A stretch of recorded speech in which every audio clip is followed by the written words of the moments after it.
Revenue శాఖ మంత్రి పొంగులేటి శ్రీనివాసరెడ్డి గారు ఈ జిల్లాల ఏర్పాటు సరిగ్గా జరగలేదు, ఇది శాస్త్రీయంగా లేదు కాబట్టి కొన్ని జిల్లాలు తీసేస్తాం, కొన్ని అటు ఇటు కలుపుతాం, కొన్ని ఉంటాయి పోతాయి అని రకరకాల ఊహాగానాలు వస్తున్న క్రమంలో ఆ రోజు కేసీఆర్ గారు తెలంగాణ సాధించిన తర్వాత 10 జిల్లాలుగా ఉన్న తెలంగాణను 33 జిల్లాలుగా చేయడం జరిగింది.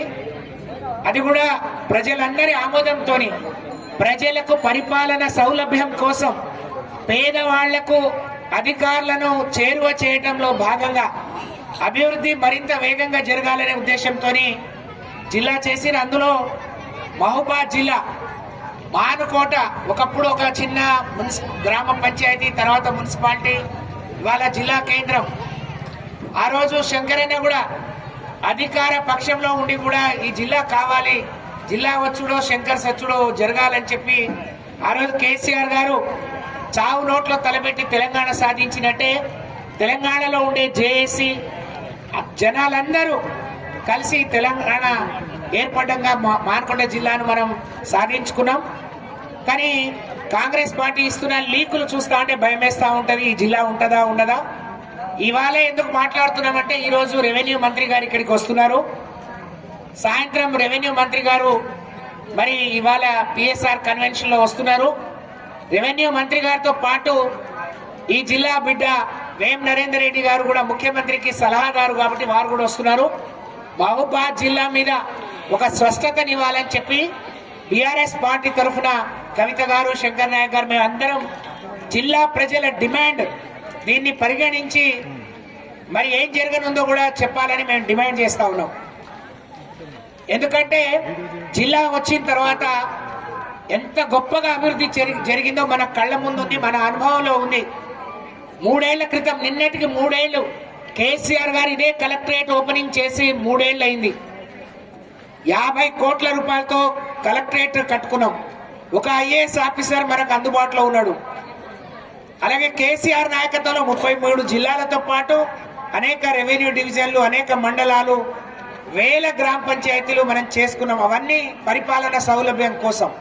కానీ వాళ్ళ వీళ్ళ మాట తీరు చూస్తే ప్రజల సౌలభ్యం కానీ ప్రజలకు పరిపాలన దగ్గర ఉండటం వాళ్ళకి ఇష్టం లేనట్టుంది. ఏదో కక్ష సాధింపు చర్యలో భాగంగా జిల్లాలు తీసేస్తామంటున్నారు.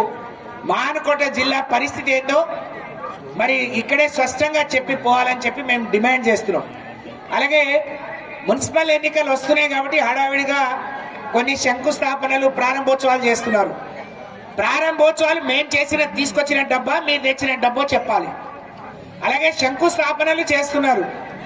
కేసీఆర్ 3 ఏళ్ల నాడు ఇక్కడ 50 కోట్ల రూపాయలు ఇచ్చిపోతే మా వర్కింగ్ ప్రెసిడెంట్ కేటీఆర్ గారు వచ్చి ఇక్కడే ఎంఆర్ఓ ఆఫీస్ ముందు శంకుస్థాపన చేసి ఆ రోజు కవిత గారి నాయకత్వంలో, శంకర్ గారి నాయకత్వంలో, రామ్మోహన్ రెడ్డి గారు చైర్మన్ గా ఉన్నప్పుడు బ్రహ్మాండమైన 50 కోట్ల మేము నిధులు తెచ్చుకున్నాం. కానీ ఆ నిధులు 15-16 కోట్లు ఖర్చు అయితే వాటిని క్యాన్సిల్ చేసిండ్రు. మరి ఆ 50 కోట్లు ఇస్తున్నారా, మీరు అదనంగా అవి ఇస్తూ ఇంకేమైనా అదనంగా ఇస్తున్నారా? దీని మీద కూడా స్పష్టత ఇవ్వాలని చెప్పి నేను తెలియజేస్తా ఉన్నాను. పండగ ముందు ప్రజలు ఆందోళన చెందుతున్నారు, ఈ జిల్లాల పరిస్థితి ఏంటని. నిజంగా మానుకోట జిల్లా జోలికి ఎవరైనా వస్తే ఆ రోజు జగన్ పట్టిన గతి రేవంత్ రెడ్డి గారికి కావచ్చు, పొంగులేటి గారికి కావచ్చు, ఇంకా వచ్చే నాయకులకు పడతది. కాంగ్రెస్ పార్టీ నాయకులు ఖబర్దారని చెప్పి హెచ్చరిస్తున్నాం. మానుకోటను ముట్టుకుంటే మసైపోతారు. మరి మీరు నిప్పులతో చెలగాట మాటం తప్ప మానుకోటతో పెట్టుకోవద్దు అని చెప్పి హెచ్చరిస్తా ఉన్నాం.